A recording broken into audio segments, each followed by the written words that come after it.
శ్రీరామ రామ రామేతి రమే రామే మనోరమే సహస్రనామ తత్తుల్యం రామనామ వరాననే శ్రీరామ రామ రామేతి రమే రామే మనోరమే సహస్రనామ ఓం నమో భగవతే వాసుదేవాయ నమః. ఉపనిషత్ దర్శనం వచన పఠనం. శుక్ల యజుర్వేద అంతర్గత ఉపనిషత్తులలో 9వది త్రిశకీ బ్రాహ్మణ ఉపనిషత్. శ్లోకం: యోగ జ్ఞానైక సంసిద్ధ శివతత్వ తయోజ్వలం ప్రతియోగి వినుర్ముక్తం పరబ్రహ్మ భవామ్యహం. పూర్వం త్రిశకి అనగా 3 శిఖలు కలిగినవాడు అనే పేరు కలిగిన బ్రాహ్మణుడు సూర్యలోకానికి వెళ్ళి అక్కడ ప్రకాశిస్తున్న సూర్యుడిని ఇలా ప్రశ్నించాడు: మహాపురుష, శరీరం అంటే ఏమిటి? ప్రాణం అంటే ఏమిటి? ఆత్మ అంటే ఏమిటి? అని ఆదిత్యుడు ఇలా సమాధానం చెప్పడం ప్రారంభించాడు. ఓ త్రిశకి, నీవు అడిగిన శరీరం, ప్రాణం, ఆత్మ అనే 3 స్వరూపాలు నిత్యుడు, నిరంజనుడు, విభుడు, అద్వయానందుడు అయిన ఆ పరమేశ్వరుడొక్కడే. తన దివ్య తేజస్సుతో దృశ్యమానమైన ఈ ప్రపంచాన్ని సృష్టించి బాగా కాల్చిన ఇనుప ముద్దలాగా దానితో ఐక్యం పొంది ఆ జ్ఞాన దృష్టితో ప్రపంచం కన్నా భిన్నమైన వాడిగా ప్రకాశిస్తున్నాడు అనగా కనిపిస్తున్నాడు. ప్రశ్న: భాసకమైనది ఏది అనగా ప్రకాశమైనది? జవాబు: ఇదే సత్తు. అవిద్య సబల బ్రహ్మం అనేది స్వరూపం వల్ల బ్రహ్మం అవుతోంది.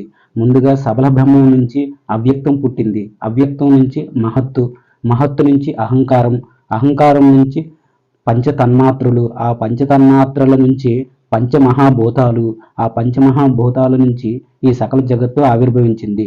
ప్రశ్న: ఏకపిండగా ఉన్న ఈ జగత్తు సర్వం ఎలా అవుతుంది? జవాబు: పంచీకృత పంచమహాభూతాల వికార విభాగం వల్ల ఈ జగత్తు మొత్తం సర్వాత్మకం అవుతుంది.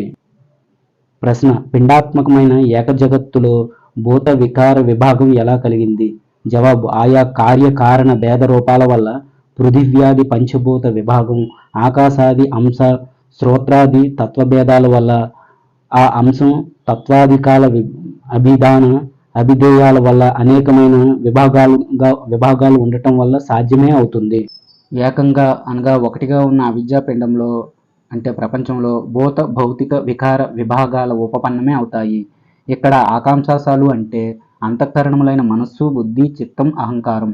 వాయు అంశాలు అంటే సమాన, ఉదాన, వ్యాన, అపాన, ప్రాణవాయువులు. అగ్ని అంశాలు అంటే శ్రోత్ర, త్వక్కు, చక్షు, జిహ్వ, గ్రాణాలు. జలాంశాలు అంటే శబ్ద, స్పర్శ, రూప, రస, గంధాలు.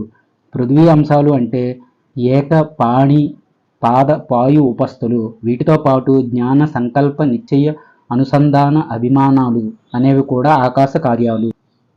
అంతఃకరణ విషయాలు సమీకరణ, ఉన్నయాన, గ్రహణ, శ్రవణ, ఉచ్ఛ్వాసాలు అనేవి వాయు కార్యాలు. ప్రాణాది విషయాలు శబ్ద, స్పర్శ, రూప, రస, గంధాలు. అగ్ని కార్యాలు జ్ఞానేంద్రియ విషయాలు. అభాశ్రితాలు వచన, ఆదాన, గమన, విసర్గ, ఆనందాలు అనేవి పృథ్వీ కార్యాలు. కర్మేంద్రియ విషయాలలో అలాగే కర్మ, జ్ఞానేంద్రియ విషయాలలో ప్రాణ, ఉన్మాత్ర విషయాలు అనేవి అంతర్భూతాలుగా ఉంటాయి. అలాగే మనో బుద్ధులలో చిత్తం, అహంకారం అనేవి అంతర్భూతాలుగా ఉంటాయి. ఇక అవకాశ, విధూత, దర్శన, పిండీకరణ, దారుణాలనేవి అతి సూక్ష్మమైనవి. వీటిని సూక్ష్మ మాత్రలని గ్రహించాలి. అదేవిధంగా ఆధ్యాత్మికాలు, ఆది భౌతికాలు, ఆది దైవికాలు అయిన 12 అంశాలు కూడా చెప్పబడ్డాయి. అవి: 1 చంద్ర, 2 బ్రహ్మ, 3 దిక్, 4 వాయు, 5 సూర్యుడు, 6 వరుణుడు, 7 అశ్విని దేవతలు, 8 అగ్ని, 9 ఇంద్రుడు, 10 ఉపేంద్రుడు, 11 ప్రజాపతి, 12 యముడు. ఈ 12 మంది ఇంద్రియాది దేవతలు ఈ 12 రూపాలతో సుషుమ్నాది ద్వాదశ అనగా 12 నాడుల లోపల ప్రవర్తించిన ప్రాణాలే ద్వాదశాంగాలని గ్రహించాలి. ఈ ద్వాదశాంగాల గురించి బాగా తెలుసుకున్నవాడే నిజమైన జ్ఞాని. ఇప్పుడు ఆకాశ, వాయు, అగ్ని, జల, అన్నాల పంచకరణం గురించి చెప్పబడుతుంది. జ్ఞాత అయినవాడు సమాన వాయు సంబంధాలతో చెవి మార్గం ద్వారా శబ్దగుణం కలిగిన వాడై వాక్కుని అధిష్ఠించి ఆకాశ స్వరూపుడిగా మారి ఆ ఆకాశంలో జ్ఞాత్ర వ్యాపారాన్వితుడై ఉంటాడు. మనస్సు అనేది వ్యాన వాయువు సంబంధంతో చర్మం మార్గంలో స్పర్శ గుణాన్ని పొంది చేతుల్ని ఆశ్రయించి వాయు స్వరూపాన్ని పొంది ఆ వాయువులోనే ఉంటుంది. తరువాతది బుద్ధి. ఇది ఉదాహరణ వాయు సంబంధం వల్ల కంటి మార్గం ద్వారా ప్రయాణించి రూపం అనే గుణాన్ని పొంది పాదాల్లో అధిష్ఠించి అగ్ని స్వరూపంగా మారి ఆ అగ్నిలోనే ఉంటుంది. తరువాతది చిత్తం. ఇది అపాన వాయువు సంబంధం వల్ల నాలుక అనే ద్వారం ద్వారా ప్రయాణించి రసగుణాన్ని పొందుతుంది. ఇది ఉపస్థిని అధిష్ఠించి జ్వలస్వరూపంగా మారి ఆ జలంలోనే ఉంటుంది. అహంకారం ఇది ప్రాణవాయువు సంబంధంతో ముక్కు ద్వారం ద్వారా ప్రయాణించి గంధగుణాన్ని పొందుతుంది. ఇది గుదాన్ని అధిష్ఠించి భూస్వరూపాన్ని పొంది ఆ భూమిలోనే ఉంటుంది. ఎవడైతే ఈ పంచీకరణాన్ని పంచభూత అంతర్యామి అయిన పరమాత్మను గురించి తెలుసుకుంటున్నాడో అతడు సాక్షాత్తు ఆ అంతర్యామి స్వరూపుడే అవుతాడు.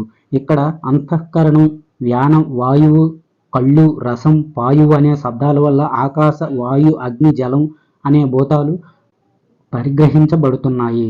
ఆకాశాదికాలైన పంచభూతాలలో ఆయా భూతాలకు చెందిన అర్ధభాగాన్ని ప్రత్యేకంగా ఆయా భూతాల్లో చేర్చి మిగిలిన అర్ధభాగాన్ని 4 భాగాలుగా విభజిస్తే వచ్చే ఒక్కో భాగాన్ని వాయువ్యాధి భూత చతుష్టయంలో చేర్చాలి. దీన్నే పంచమహాభూత పంచీకరణం అంటారు. ఈ విభాగంలో ఆయా భూతాలకు చెందిన అర్ధ విభాగాలు ముఖ్యమైనవి. మిగిలిన అర్ధ భాగం నుంచి విభజించిన 4వ భాగాలు గౌణాలు అనగా అంత ముఖ్యమైనవి కావు.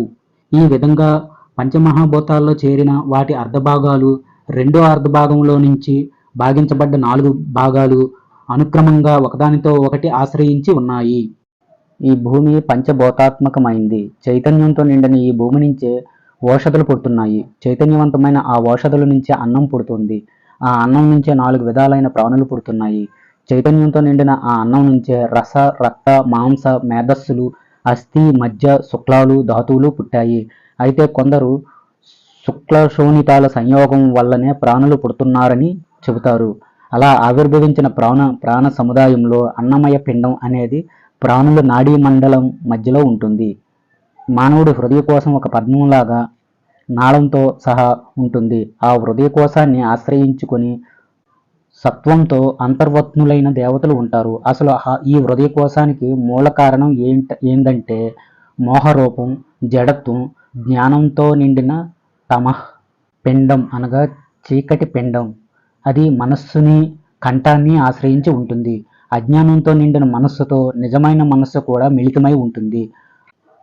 పరమపద స్థానంలో ఉన్న ప్రత్యేగానంద రూపాత్మ ఏదైతే ఉందో అదే ఈశ్వరాత్మ స్వరూపంతో అనంత శక్తి సంపన్నుడై ఈ జగత్తు రూపంగా ప్రకాశిస్తోంది. జాగ్రత్త అవస్థ అనేది ఈ ప్రపంచ వ్యాపారాన్ని తెలుసుకోవడానికి ఉపయోగిస్తుంది. ఈ జాగ్రత్త అవస్థని అనుసరించే స్వప్నావస్థ, సుషుప్తి, తురియావస్థలు కలిగి ఉంటాయి. ప్రత్యేగాత్మ అనేది ఈ 4 అవస్థలలో సర్వదా వర్తిస్తూనే ఉంటుంది.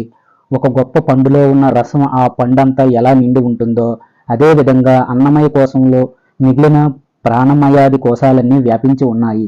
అలా అన్నమయ కోశాన్ని ప్రాణాది కోశాలు ఎలాగైతే వ్యాపించి ఉన్నాయో అదేవిధంగా జీవుడు అన్నమయాది సకల కోశాలని అభిమానంతో వ్యాపించి ఉంటాడు. అదేవిధంగా ఈశ్వరుడు కూడా సకల కోశ సమూహాన్ని అభిమానరహితుడై వ్యాపిస్తాడు. ఇక్కడ వికారాలతో నిండినవాడు జీవుడు కాక ఎలాంటి వికారాలు లేనివాడు ఈశ్వరుడు. ఇక్కడ చెప్పిన కోశాలు వాటి వికారాలు అన్నీ ఆయా అవస్థలకు అనుగుణంగా ప్రవర్తిస్తుంటాయి. కుంకుడుకాయని చేత్తో బాగా పిసికితే దాని నుంచి నురుగు ఏ విధంగా బయటకు వస్తుందో అదేవిధంగా మనసుని సంకల్పాలు మదించటం వల్లనే వివిధ రకాల వికారాలు మానవుడికి కలుగుతుంటాయి.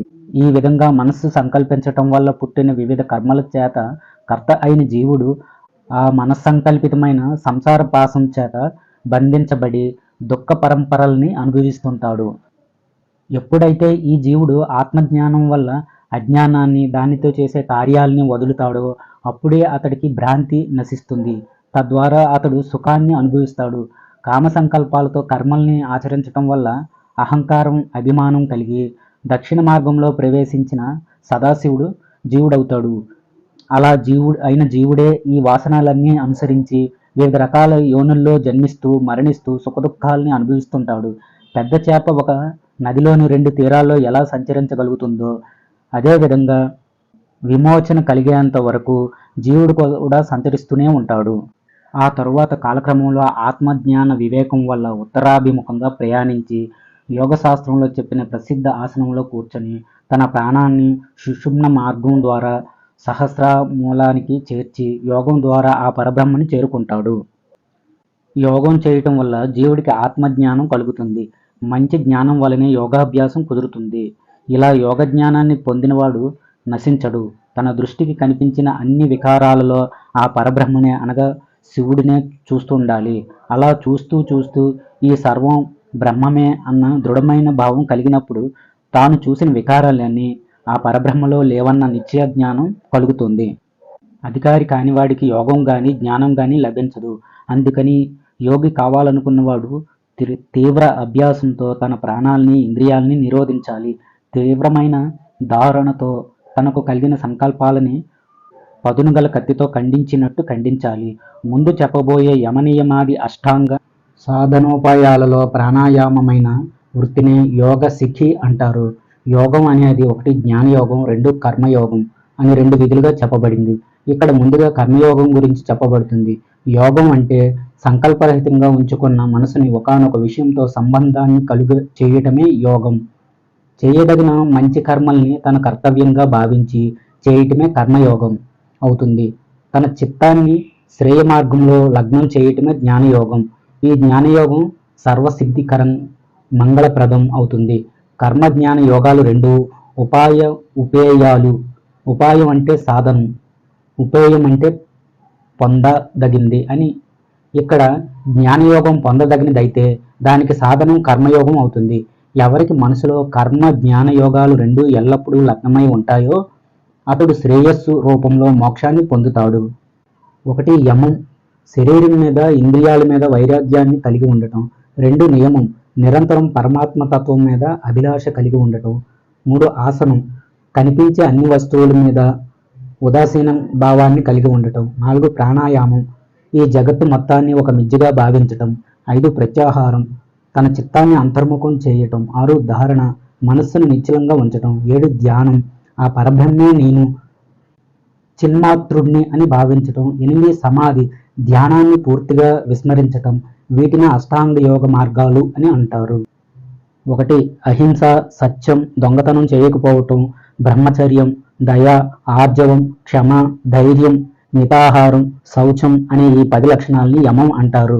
అలాగే రెండు తమస్సు, సంతోషం, అసిక్తీభావం, దానం, శ్రీహరిని ఉపాసించటం, వేదాంత శ్రవణం, లజ్జ, సమృద్ధి, జపం, వ్రతం అనే ఈ 10 లక్షణాలని నియమం అంటారు.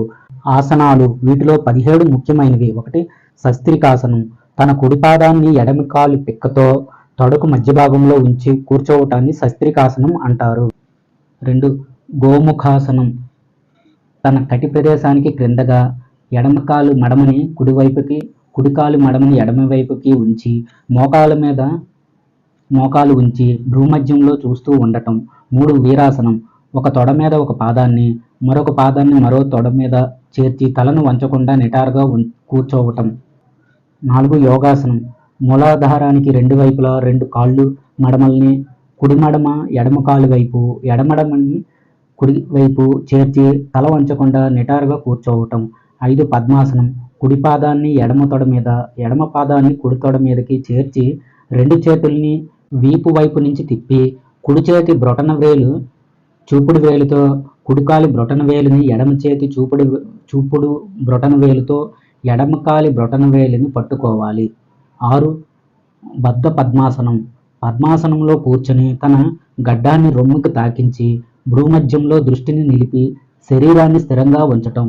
ఏడు కుక్కుటాసనం, పద్మాసనంలో అలానే ఉండి పిక్కలకు తొడలకు మధ్య చేతుల్ని దూర్చి ఆ చేతుల్ని భూమి మీద మోపి ఆ చేతుల ఆధారంగా పైకి లేవటం. 8 ఉత్తాన కూర్మాసనం, ఇలా కుక్కుటాసనంలో ఉండి రెండు చేతులతో కంఠాన్ని పట్టుకొని భుజాన్ని రెండు వైపులా చేర్చి కూర్మంలాగా వెల్లకిలా పడుకోవటం. 9 ధనురాసనం, పొట్ట మీద బోర్లా పడుకొని వెనుక రెండు కాళ్ళు పైకి లేపి ముందున్న రెండు చేతుల్ని వెనక్కు చాపి కాలి బ్రేళ్లను లాగి పడుకోవటం. 10 సింహాసనం, తన కాలి కుడివైపు ఎడమ మడమని, ఎడమ వైపున కుడి మడమని చేర్చి కుడి ఎడమల చేతుల వ్రేళ్లను చాచి కుడి ఎడమ మోకాళ్లపై ఉంచి సావధానంగా కూర్చొని నోరు తెరిచి నాలుకను వెలుపలకు చాచి తన నాసికాగ్రాన్ని ఏకాగ్రతతో చూడటం. 11 భద్రాసనం, శివని నాడికి రెండు వైపులా రెండు కాళ్ళ మడమల్ని ఉంచాలి. అనగా కుడికాలి మడమని ఎడమ ప్రక్కకు, ఎడమ కాలి మడమని కుడి ప్రక్కకు చేర్చాలి. సేవని పార్శ్వ భాగాలకి దగ్గరగా ఉన్న పాదాలని రెండు చేతులతో చలనం లేకుండా పట్టుకోవాలి. 12 ముక్తాసనం. సేవని నాడి రెండు పార్శ్వాలను వ్యుత్క్రమంగా మడమలతో తాకి కూర్చోవటం. 13 మయూరాసనం. చాచిన రెండు అరచేతుల్ని భూమి మీద ఆనించి రెండు మోచేతుల్ని నాభికి ఇరుప్రక్కలా ఉంచి శరీరాన్ని మొత్తం చేతి బరువుతో పైకెత్తి ముఖాన్ని ఊర్ధ్వముఖంగా ఉంచి రెండు కాళ్ళని దండలాగా చాచి ఉంచటం. 14 మత్స్యాసనం. కుడి పాదాన్ని ఎడమ తొడ మీద ఉంచి ఎడమ చేతిని వీపుపై నుంచి త్రిప్పి తీసుకొచ్చి దానితో కుడికాలి మడమని పట్టుకోవాలి. తర్వాత ఎడమకాలి మడమకి కుడికాలి తగిలేలా ఉంచి కుడి చేతిని ఎడమ మోకాలి వెలుపల నుంచి త్రిప్పి తీసుకొచ్చి దానితో ఎడమ పాదం బ్రొటన వేలిని పట్టుకోవాలి. 15 సిద్ధాసనం. లింగం పైభాగం మీద ఎడమకాలి మడమను చేర్చి ఎడమ పాదం మీద కుడికాలి మడమను చేర్చి ఉంచటం. 16 పశ్చిమోత్తాసనం. కూర్చొని రెండు కాళ్ళని చాచి కుడి చేత్తో కుడికాలి బ్రొటన వేలిని ఎడమ చేత్తో ఎడమకాల బొటన వేలిని పట్టుకొని నుదురు మోకాళ్ళకి తగిలేలా ఉంచి మోకాళ్ళని పైకి లేవకుండా నుదుటితో అదిని భ్రూమధ్య స్థానంలో చూస్తూ జాలంధర బంధంలో కూర్చోవటం. 17 సుఖాసనం. ఏ విధంగా కూర్చుంటే సాధకుడికి సుఖంగా ఉంటుందో అలా కూర్చోవటమే సుఖాసనం. ఇక్కడ చెప్పిన శస్త్రికాది ఆసనాలు వేసే శక్తి లేనివారు సుఖాసనంలో కూర్చొని యోగ సాధన చేయాలి. ఈ 12 రకాల యోగ సాధనలు సునాయాసంగా వేయగలిగిన సామర్థ్యం ఉన్నవాడు ఈ సర్వ జగత్తుని జయిస్తాడు. ఇంతకు ముందు చెప్పిన యమనియమాల్ని పాటిస్తూ ప్రారంభంలో నాడీ శుద్ధి చేసి ప్రాణాయామాన్ని చేయటం ప్రారంభించాలి. సాధారణంగా ఎవరి శరీరమైనా వారి బ్రొటనవేలుతో కొలిస్తే 96 అంగుళాలు ఉంటుంది. శరీరంలో ఉండే ప్రాణం శరీరం కన్నా 12 అంగుళాలు ఎక్కువగా ఉంటుంది. యోగం చేసిన వాడు యోగాభ్యాసం వల్ల తన శరీరంలో ఉన్న ప్రాణవాయువుని తన శరీరంలో పుట్టే అగ్నితో తక్కువగా లేక సమానంగా చేయటం తెలిస్తే ఆ సాధకుడు బ్రహ్మజ్ఞాని అవుతాడు. మనిషి శరీరం మధ్య భాగంలో ఒక మూలాగ్ని మండలం ఉంటుంది. అది తత్వవర్ణంతో త్రికోణాకారంతో ఉంటుంది. అదే మూలాగ్ని మండలం శిఖస్థానం 4 పాదాల జంతువులలో చతురస్రాకారంగా ఉంటుంది. అదే పక్షుల్లోని మూలాధార మండలం వృత్తాకారంగా ఉంటుంది. ఈ మూలాధార మండలం సర్పాల్లో షట్కోణాకారంతో, శ్వేతజాల ప్రాణుల శరీరాల్లో అష్టకోణాత్మకంగా ఉండి దీపంలాగా ప్రకాశిస్తుంది. మానవుడికి 9 అంగుళాల కొలతలతో ఒక బుధస్థానం శరీరం మధ్యలో ఉంటుంది. శరీరం మధ్య భాగం 4 అంగుళాల ఎత్తు 4 అంగుళాల వెడల్పుతో ఉంటుంది. 4 పాదాల జంతువులు పశుపక్షాదులు శరీర మధ్య భాగం అండాకృతితో ఉంటుంది. దీన్నే తుండ మధ్యం అంటారు. ఇక్కడ తుండం అంటే ఉదరం, దాని మధ్యస్థానం అంటే నాభిస్థానం. నాభిస్థానం మధ్యలో 12 దళాలతో ఒక దివ్య చక్రం ఉంటుంది. దీనినే మణిపూరక చక్రం అంటారు. ఈ నాభి చక్రంలో విష్ణ్యాది సకల దేవతలు ఉంటారు అనగా ఆదిత్యుడు చెబుతున్నాడు. నేనక్కడ అంతర్యామి రూపంలో నివసిస్తూ ఉంటాను. నా మాయా బలంతోనే సర్వాన్ని నడిపిస్తున్నాను. జీవుడు ఈ నాభి చక్రంలోని దళంలో సాలెపురుగు తన గూడులో తిరిగిన విధంగా తిరుగుతున్నాడు. ప్రాణాధారం లేకుండా జీవుడు ప్రత్యేకంగా ఉండలేడు. ఈ నాభి చక్రానికి పైభాగంలో కుండలిని స్థానం ఉంది. నాభికి క్రింద మీదగా 4 వైపులా ఆ కుండలిని శక్తి అష్ట ప్రకృతి రూపంతో 8 విధాలుగా చుట్టుకొని పడుకుని ఉంటుంది. ఆ కుండలిని శక్తి ప్రాణ అపాన వాయు సంచారాల్ని ఐక్యం చేస్తూ మనిషి భుజించిన అన్నపానాల్ని జీర్ణం చేసి శరీరంలోని ఆయా నాడులకి చేస్తుంది. ఈ శక్తి శరీరాన్నంతా నిరోధిస్తూ తన ముఖంతో బ్రహ్మరంధ్ర ద్వారాన్ని కప్పి ఉంటుంది. యోగాభ్యాసం చేసే సమయంలో శరీరంలోని అగ్ని సహేత వాయువు జలించినప్పుడు ఆ వేడికి నిద్రపోతున్న కుండలిని సర్పం మేలుకుంటుంది. అప్పుడది కర్రతో కొట్టిన పాముల పడగ విప్పి మహోగ్ర రూపంతో హృదయాకాశంలో ప్రకాశిస్తుంది. శరీరంలో క్రింది భాగంలోని గుదానికి 2 అంగుళాల పైన, లింగానికి 2 అంగుళాల క్రింద భాగాన్ని మనిషి దేహంలోని మధ్య ప్రదేశం అంటారు. ఈ మధ్య భాగం నానావిధ నాడీ సమూహాలతో ఉంటుంది. ఈ నాడీ కందం మధ్య భాగంలోనే సుషుమ్నా నాడి ఉంటుంది. ఈ నాడి తామర తూడులోని సన్నటి దారంలాగా ఉండి నిలువుగా ఊర్ధ్వముఖంతో ప్రకాశిస్తూ సహస్రారం దాకా వ్యాపించి ఉంటుంది. ఈ సుషుమ్న నాడినే వైష్ణవ నాడి అంటారు. ఈ నాడి జీవుడి బ్రహ్మలోక ప్రాప్తికి కారణమవుతుంది. అంతేకాదు మోక్షాన్ని కూడా ప్రాప్తింపజేస్తుంది. ఇదే నాడీ కందం నుంచి ఇడ అన్ననాడి పుట్టి ఎడమ ముక్కు రంధ్రం దాకా వ్యాపించి ఉంటుంది. ఇలాగే పింగళ అన్ననాడి కుడి ముక్కు రంధ్రం దాకా వ్యాపించి ఉంటుంది. సుషుమ్నా నాడి వెనక ముందు ప్రాంతాల నుంచి గాంధారి అస్థజిహ్వ అనే 2 నాడులు బయలుదేరి ఎడమ కుడి కళ్ళు దాకా వ్యాపించి ఉంటాయి. అలాగే ఇదే నాడీ కందం నుంచి పూష యశస్విని అనే మరో 2 నాడులు బయలుదేరి ఎడమ కుడి చెవులు దాకా వ్యాపించి ఉంటాయి. సుషుమ్న నాడి నుంచి బయలుదేరిన అలంబస అనే మరో నాడి పాయువు మూలం వరకు వ్యాపించి ఉంటుంది. శుభనాడి అనే మరో నాడి లింగం వరకు వ్యాపించగా కౌశికి అనే నాడి నాడీ కందం నుంచి పాదాల బ్రొటనవేళ్ల దాకా వ్యాపించి ఉంటుంది. ఈ విధంగా నాడీ కందం నుంచి మొత్తం 10 రకాల నాడులు శరీరంలో ప్రధాన ప్రాంతాల వరకు వ్యాపించాయి. ఈ నాడీ కందాన్ని ఆధారంగా చేసుకునే స్థూల సూక్ష్మ అయిన 72,000 నాడులు పుడుతున్నాయి. ఈ నాడులు రావి ఆకులు వెనుక పెద్ద పెద్ద ఈనులు వాటిని ఆశ్రయించుకుని చిన్న చిన్న ఈనులు ఎలా ఉన్నాయో అలాగే శరీరంలో ఇవి స్థూల సూక్ష్మ రూపాలలో శరీరాన్ని ఆశ్రయించుకుని ఉంటాయి. ఈ నాడులలో వరుసగా ప్రాణ, అపాన, వ్యాన, సమాన, ఉదాన అనే 5 ప్రధాన వాయువులు, నాగ, కూర్మ, క్రకర, దేవదత్త, ధనుంజయాలు అనే 5 ఉపవాయువులు, ఇలా మొత్తం 10 రకాల వాయువులు సంచరిస్తుంటాయి. ఈ 10 వాయువుల్లో ప్రాణాది వాయువులు 5 శ్రేష్టమైనవని కొందరు, ప్రాణం, అపానం అనే 2 వాయువులే ప్రధానమైనవని మరికొందరు, అసలు ఈ 2 కాదు జీవాత్మను ధరించే ప్రాణవాయువు ఒక్కటే అత్యంత ప్రధానమైనదని ఇంకొందరు భావిస్తారు. నోరు, ముక్కు, మధ్య భాగం, హృదయం, నాభిస్థానం, పాదాల బ్రొటనవేళ్లు ఇవి ప్రాణం కొలువున్న ప్రాంతాలని చెబుతారు. అపాన వాయువు గుదం, లింగం, ఊరు, జాను ప్రదేశాలని ఆశ్రయించి ఉండగా సమాన వాయువు శరీరమంతా వ్యాపించి ఉంటుంది. ఉదాన వాయువు శరీరంలోని అన్ని సంధి ప్రాంతాల్లో ఉండగా వ్యానవాయువు చెవులు, తొడలు, పిరుదులు, గుల్ఫం, స్కందం అనే స్థానాల్ని ఆశ్రయించి ఉంటుంది. ఇక ఉపాన వాయువులైన నాగ, కూర్మాది 5 వాయువులు శరీరంలోని చర్మాల్ని, ఎముకల్ని ఆశ్రయించుకుని ఉంటాయి. ప్రాణవాయువు శరీరం మధ్యలో ప్రధానంగా ఉండి మనిషి తినే అన్న పానీయాల్ని సమీకరించి వాటిని వేరువేరు విధాలుగా చేస్తుంది. అపాన వాయువు మలమూత్ర విసర్జనాలకు కారణమవుతుంది. ఇలా ప్రాణ, అపాన వాయువులు చేసే పనులన్నిటినీ వ్యాన వాయువు జీర్ణం చేస్తుంది. ఇక సమాన వాయువు ఈ శరీరం మొత్తాన్ని పోషిస్తుంది. ఉపవాయువులు 1 నాగ వాయువు తేన్పుల్ని కలుగజేస్తే 2 కూర్మవాయువు కళ్ళు మూసుకోవటం, తెరవటం పనుల్ని చేస్తుంది.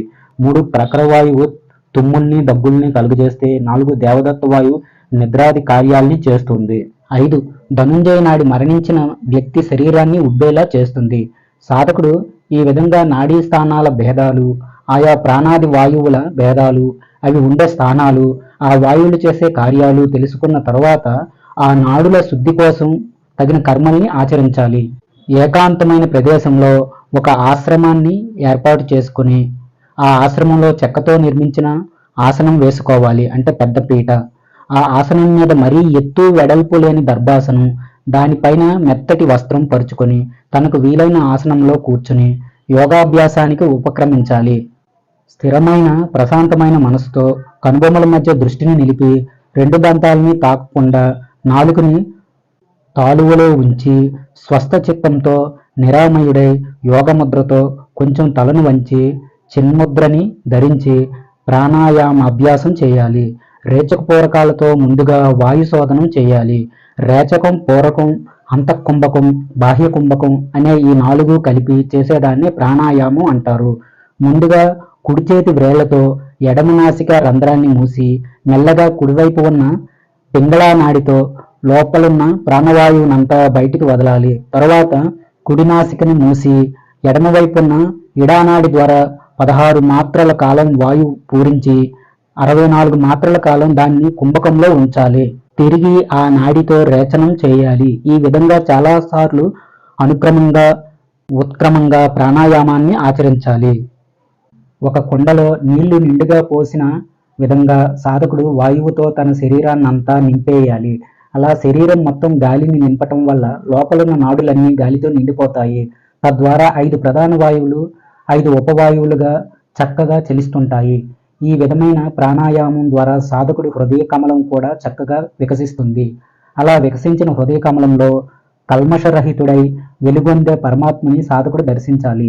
ఈ విధంగా ఉదయం, మధ్యాహ్నం, సాయంత్రం, అర్ధరాత్రి సమయాలలో రోజు కొంచెం కొంచెం వృద్ధి చేసుకుంటూ 80 ప్రాణాయామాలు అభ్యసించాలి. ఈ పద్ధతిలో ఒక రోజు ప్రాణాయామం చేసినా చాలు, సమస్త పాపాల నుంచి విముక్తుడవుతాడు. ఇదే క్రమంలో 3 సంవత్సరాలు ప్రాణాయామం చేస్తే ఆ సాధకుడికి తప్పకుండా యోగసిద్ధి కలుగుతుంది. యోగసిద్ధి కలిగిన వాడికి ఇంద్రియ జయం, తక్కువ ఆహారం తీసుకోవటం, తక్కువ నిద్రపోవటం, తేజస్సు, బలం లాంటి సద్గుణాలు కలుగుతాయి. అపమృత్యువు నశించి దీర్ఘాయువు కలుగుతుంది. ప్రాణాయామం చేసేటప్పుడు బాగా చెమట పడితే అది అధమ ప్రాణాయామం అవుతుంది. శరీరం బాగా కదులుతూ ఉంటే అది మధ్యమం, శరీరం పైకి లేస్తే అది ఉత్తమ ప్రాణాయామం అవుతుంది.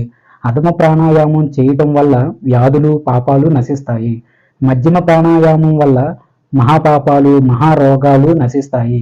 ఉత్తమ ప్రాణాయామం వల్ల మలమూత్రాలు అల్పంగా రావటం, తక్కువ ఆహారం తినటం, ఇంద్రియ జయం, మంచి బుద్ధి, త్రికాల జ్ఞానం, ఆత్మజ్ఞానం కలుగుతాయి. ఎవరికైతే రేచకం, పూరకం చేయకుండా కేవలం కుంభకం సిద్ధిస్తుందో అలాంటి కుంభకాన్ని త్రికాలాల్లో ఎవరు అభ్యసిస్తారో అలాంటి వాళ్ళకి ముల్లోకాల్లో దుర్లభమైనదంటూ ఏదీ ఉండదు. సాధకుడు సంధ్యా సమయాలలో గాని, సర్వకాలాలలో గాని తన నాభిగుంటలో లేక నాసికాగ్రంలో కాలి బ్రొటనవేలి మీద పునఃపూర్వకంగా ప్రాణాల్ని ధారణ చేస్తూ ఉంటే సకల రోగాల నుంచి విముక్తుడై ఆనందంగా జీవిస్తాడు. సాధకుడు తన నాభిగుంట మీద ధారణ చేయటం వల్ల ఉదర రోగాలు నశిస్తాయి.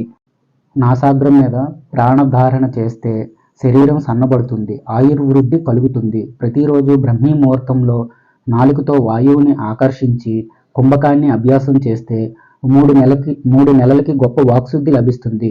అదే క్రమంలో 6 నెలల పాటు అభ్యాసం చేస్తే మహావ్యాధులన్నీ నశిస్తాయి. సాధకుడు తన శరీరంలో ఏ ప్రాంతాలు రోగగ్రస్తమై ఉన్నాయో ఆయా ప్రాంతాల మీద వాయువుని కుంభించి ధారణ చేస్తే ఆయా ప్రాంతాల్లో వచ్చిన రోగాలు నశిస్తాయి. మనస్సు ఎప్పుడైతే ధరించబడుతుందో ప్రాణం కూడా ధరించబడుతుంది. అందుకని మనస్సుని ముందుగా స్థిరం చేసుకోవాలి. అందుకు తగ్గ సాధన ఇది. సాధకుడు ముందుగా స్వస్థ చిత్తంతో ఇంద్రియాలని విషయాల నుంచి వెనక్కి మళ్లించాలి. తర్వాత తనలో అపాన వాయువుని పైకి లాగి ఉదరం దగ్గర ధరించాలి. చేతి వ్రేళ్లతో చెవులు, కళ్ళు, ముక్కు రంధ్రాలు మూసి ప్రాణాయామ కుంభకాన్ని శాస్త్రీయంగా కొనసాగించాలి. ఇలా చేస్తే మనసు అతడి ఆధీనంలో ఉంటుంది.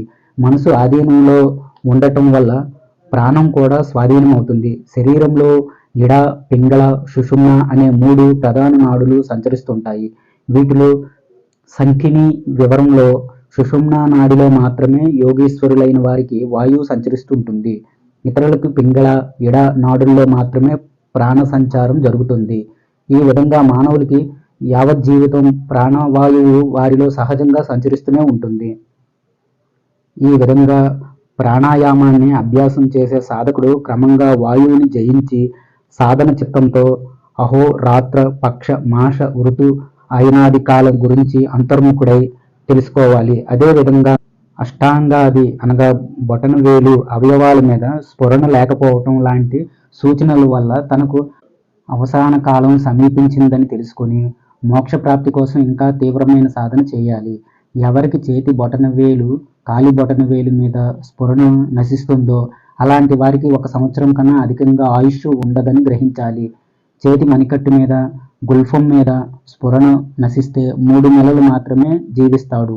చంకల మీద, మేహనాల ప్రక్కన గనుక స్ఫురణ నశిస్తే 1 నెల మాత్రమే ఆయుర్దాయం అని గ్రహించాలి. ఇక్కడ మేహనం అంటే శిష్ణం, గుల్ఫం అంటే చీలమండ, కోర్పరం అంటే మోచేయి.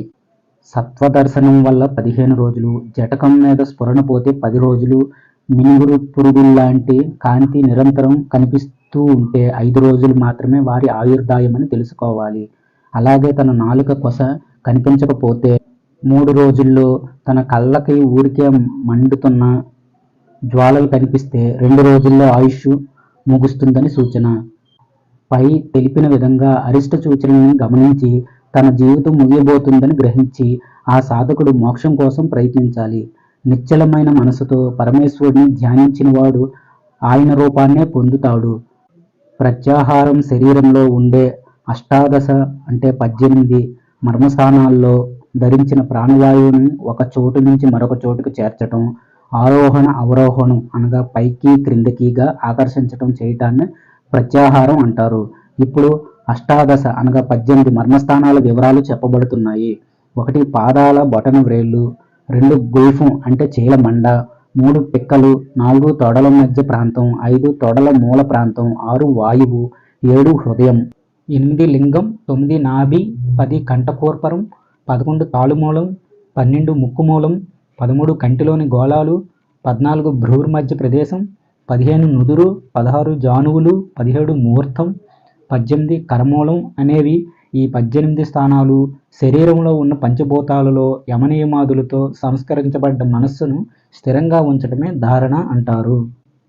ఇలా ధారణ చేయటం వల్ల సాధకుడు సంసార సముద్రాన్ని దాటగలడు. 1 పృథ్వీ ధారణ. శరీరంలో పాదాల నుంచి మోకాల దాకా పృథ్వీ స్థానం. ఈ పృథ్వీ అనగా భూమి పీతవర్ణంతో చతురస్రాకారంగా వజ్రలాంఛితంగా ఉంటుంది. ఆ భూమి తత్వాన్ని తన హృదయంలో ఆరోపించి 5 గటికల కాలం కుంభిక ప్రాణాయామం చేయాలి. 2 జలధారణ. మోకాలు నుంచి కటి ప్రదేశం దాకా జలస్థానం. ఇది అర్ధచంద్రాకారంగా తెల్లటి వర్ణంతో ప్రకాశిస్తూ అర్జున లాంఛితమై ఉంటుంది. ఈ జలతత్వాన్ని తన హృదయంలో ఆరోపించుకొని 10 గటికల కాలం కుంభిక ప్రాణాయామం చేయాలి. 3 అగ్ని ధారణ. శరీరంలో కటి ప్రదేశం నుంచి నాభి ప్రదేశం వరకు అగ్నిస్థానం. ఇది సింధూర వర్ణంతో జ్వలన లాంఛితంతో ఉంటుంది. ఈ అగ్నితత్వాన్ని తన హృదయంలో ఆరోపించి 15 గటికల కాలం కుంభిక ప్రాణాయామాన్ని చేయాలి. ఇక్కడ ఘటిక అంటే 24 నిమిషాలు, 24x5 అనగా 120 నిమిషాలు అంటే 2 గంటలు. 4 వాయు ధారణ. శరీరంలో నాభి నుంచి ముక్కు చివరి వరకు వాయుస్థానం. ఇది వేదికాకారంతో ధూమ్రవర్ణంతో ఉంటుంది. ఈ వాయుతత్వాన్ని హృదయంలో ఆరోపించి 20 గటికల కాలం కుంభిక ప్రాణాయామాన్ని చేయాలి. 5 ఆకాశ ధారణ. నాసికా రంధ్రం నుంచి బ్రహ్మరంధ్రం దాకా ఆకాశ స్థానం. ఇది నిరాకారంగా ఒక కాటుక కొండల నల్లగా ఉంటుంది. తన హృదయంలో ఆకాశతత్వాన్ని ఆరోపించి 20 గటికలు కుంభిక ప్రాణాయామాన్ని చేయాలి. సాధకుడు పృథ్వీ ఆకాశంలో, యోగి చతుర్బాహుడు కిరీటిధారి అయిన అనిరుద్ధుడిని ధ్యానించాలి. ఈ సాధన వల్ల అతడికి సంసార బంధం నుంచి విముక్తి లభిస్తుంది. అదేవిధంగా సాధకుడు తన శరీరంలోని జలాంశలో నారాయణుడిని, అగ్ని అంశంలో ప్రద్యుమ్నుడిని, వాయు అంశంలో సంకర్షణుణ్ణి, ఆకాశాంశంలో పరబ్రహ్మ స్వరూపుడైన వాసుదేవుడిని స్మరించాలి. ఈ విధంగా స్మరణ చేసిన వాడికి ఆ పరబ్రహ్మ అనుగ్రహం తప్పక లభిస్తుంది. యోగ సాధకుడు ఆసనం వేసి తన నాసికాగ్రం మీద దృష్టిని నిలిపి తాళువులోకి నాలుకను జొనిపి దంతాలతో దంతాల్ని తాకనీయకుండా, తలవంచకుండా శరీరాన్ని తలని నిటారుగా నిలిపి నిర్మలమైన చిత్తంతో స్వస్వరూపంలో సర్వవ్యాప్తిగా ఉన్న ఆ వాసుదేవ పరమాత్మని ధ్యానించాలి. ఇది మోక్షప్రదమైన సాధన. ఇలా కుంభిక ప్రాణాయామం ద్వారా వాసుదేవుడిని ధ్యానించిన సాధకుడికి 7 జన్మల్లో చేసిన పాపాలన్నీ తొలగిపోతాయి. మానవ శరీరంలో నాభి గుంట నుంచి హృదయం వరకు కనిపించే దాన్ని జాగృత్ వృత్తి అని గ్రహించాలి. అలాగే హృదయం నుంచి కంఠం దాకా ఉండే చైతన్యాన్ని స్వప్నవర్తనుడని గ్రహించాలి. నోటిలోని తాలు మధ్యలో ఉన్నవాడిని సుషుప్తుడిగా, భ్రూమధ్య ప్రదేశంలో ఉన్నవాడిని తుర్యుడిగా తెలుసుకోవాలి. తర్వాత బ్రహ్మరంధ్రంలో ఉన్న తుర్యాతీతుడిని అనగా పరబ్రహ్మని లక్ష్యంగా చేసుకోవాలి. ఇలా జగత్తు స్థానం నుంచి బ్రహ్మరంధ్రం వరకు ఉండే చైతన్యాన్ని తురీయమని, తుర్యాతీతుడు ఆ మహావిష్ణువని గ్రహించాలి. ఈ విధంగా నిర్మలమైన హృదయాకాశంలో కోటి సూర్యకాంతులతో వెలుగొందేవాడు నిత్యుడు విశ్వరూపుడు అయిన శ్రీ మహావిష్ణువని తన హృదయ కమలంలో ఆసీనుడై ఉన్నవాడిగా భావిస్తూ ధ్యానించాలి. ఇంకా ఆ శ్రీహరిని ఎన్నో ఆకారాలు కలిగిన వాడిగా, విరాట్ స్వరూపంతో ఎన్నో భుజాలు, ఆయుధాలు కలిగిన వాడిగా, వివిధ వర్ణాలు ధరించిన వాడిగా, శాంతుడు, ఉగ్రుడు, ఎన్నో నేత్రాలు కలిగిన వాడిగా, కోటి సూర్యకాంతులతో వెలుగొందేవాడిగా ధ్యానించే వారికి మనోవృత్తులన్నీ నశించిపోతాయి. మానవుడి హృదయ కమలం మధ్యలో ఉండేవాడు, జ్యోతి స్వరూపుడు, అవ్యయుడు, కదంబ పుష్పాల గుత్తిలాంటి ఆకారం కలిగినవాడు, తుర్యాతీతుడు, పరాత్పరుడు, అనంతుడు, ఆనందమయుడు, చిన్మయుడు, భాస్కరుడు, విభుడు, మణికాంతిమయుడు అయిన ఆ పరబ్రహ్మను ఎవరు తానుగానే భావించి ధ్యానిస్తారో అలాంటి యోగికి ముక్తి అనేది అరచేతిలో ఉన్నట్టే. విశ్వరూపుడైన ఆ పరమాత్మ స్థూల రూపం లేక సూక్ష్మ రూపాన్ని తన హృదయ పద్మంలో స్థాపించుకొని సర్వదా ధ్యానించేవాడికి అనగా సాకామ యోగికి అణిమాది అష్టసిద్ధులు సులభంగా లభిస్తాయి. ఎలాంటి కామం లేకుండా, ఏ సిద్ధుల్ని ఆపేక్షించకుండా భగవంతుణ్ణి ఏదో ఒక రూపంలో ధ్యానించేవాడికి త్వరలోనే సమాధి స్థితి కలుగుతుంది. నేనే బ్రహ్మాన్ని, బ్రహ్మాన్ని నేనే అని జీవాత్మ పరమాత్మలకి అభేదమైన స్థితిలో ఉండటాన్ని సమాధి స్థితి అంటారు. ఈ విధంగా సాధకుడు ప్రత్యేక భిన్న బ్రహ్మరూపంలో ఉండటమే అసంప్రజ్ఞాత నిర్వికల్ప సమాధి అనబడుతుంది.